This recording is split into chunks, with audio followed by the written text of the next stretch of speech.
the prophet Isaiah. He's the other bookend to the message that's coming to the southern kingdom of Judah. Up north, we've had two prophets speak to the northern kingdom. They are the prophets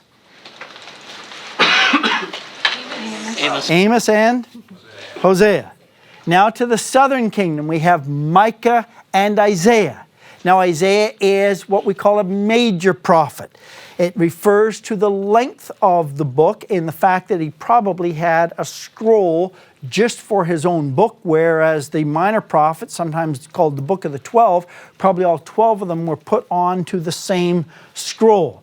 It's not that he's more important, although because he's got more space to say things, he's able to say a number of things, so he is significantly important, and he makes some great prophetic statements. Isaiah has often been called the prince of the Old Testament prophets. He's got a vast sweep of history. He is going to prophesy for over 60 years, or at least 60 years. It's a long time to prophesy. Dr. John Walvoord, who was our second president here at Dallas Theological Seminary after Chafer, taught for 60 years. I think Dwight Pentecost taught for 58 years. When you talk to those men, they just had a vast sweep of history. I said to Dr. Walvoord one time, I said, Dr. Walvoord, why do we wear jackets and ties at DTS? Now, I'm dating myself, okay? When I came here as a student in 1992, we had to wear jackets and ties to class. I remember coming in, I'm a Canadian, I am sweating buckets. It is September and it's about 95 degrees, and I took off my jacket when I got into class and put it in the back of my chair and sat down. Dr. J. Dwight Pentecost walked into the room and looked over at me and said, Bramer, you don't have a jacket? I said, well, it's here. And he said, class hasn't started yet. And I took off my jacket and I put it on and I sat down. After class started, I took it off and put it back on. I said, Dr. Walvoord, why do we wear jackets and ties? He said, Stephen, we didn't when I was a student here. The only time you had to wear jackets and ties were for the dinner meal. All the young men stayed on campus in dormitories, and they dressed up for the dinner meal so that they would be good pastors when they graduated. You didn't wear it to class. And he said, I don't know what happened. He said, somewhere. He said, I guess we made the rule that you had to wear it to class and not to the dinner meal. He didn't quite know why. And then I said, so are you pleased? He said, well, Dr. Swindoll was the one who changed that we didn't have to wear jackets and ties. Not sure if you realize Dr. Swindoll came here from California. Those people a little loose out there, and made that announcement. But the thing we don't understand or don't always hear is he also made the announcement that all the executive team would continue to wear jackets and ties. So when he made that rule, it didn't affect him. He still wore jacket and tie to the campus every day. He was just telling us not. So it's kind of neat to hear the history of those things and to know why they made the decision. Well, Isaiah has this vast sweep of history. And he's got a wonderful presentation of the majestic character of God, especially God's what character? Holiness. Holiness. There are two books in the Bible that will emphasize holiness, the book of Leviticus and the book of Isaiah. Now in our churches, we sing about holiness all the time. When was the last time you had a good sermon series from Leviticus or Isaiah? So I'm wondering sometime if we are not singing about the holiness of God, but don't really understand the holiness. And even after I've studied Leviticus and Isaiah, I'm still wondering exactly what all the holiness means. But he's got this presentation of the character of God. And he's got a powerful depiction of the twin themes of justice and redemption, to be introduced by the Messiah at his second advent. When he comes as the glorious warrior king to establish his messianic kingdom, that's good stuff. That's really good stuff. And so because he's got time and he can develop it and he can show bad kings and good kings, and he can show deliverance and he can show judgment. He's got a wonderful, so he wraps up a number of themes from other books and puts them in, and you can see them working together. So the image I have of the book of Isaiah is a Bible. How many books in the Bible? 66. How many chapters in Isaiah? 66. It's not the largest prophet. Actually, Jeremiah is slightly larger. It's just got less chapters. But 66. How many books in the Old Testament? 39. And what we'll discover is that there is a major break in Isaiah between chapter 39 and chapter 40. Isaiah 1 to 39 tends to center on condemnation, court case, judgment. How many books in the New Testament? 27. And so from chapters 40 to 66, it tends to center on consolation and redemption and the suffering servant, the Lord Jesus Christ. So by thinking of Isaiah being a complete Bible, you understand his twin messages, and you understand the basic structure of the book. When I was a young boy in our church, if we memorized 150 verses in a matter of about 10 weeks, we got a free week at camp. And so our family was poor. My parents just said, if you guys want to go to camp, you got to memorize verses at our church. And so for probably 10 years, I memorized verses.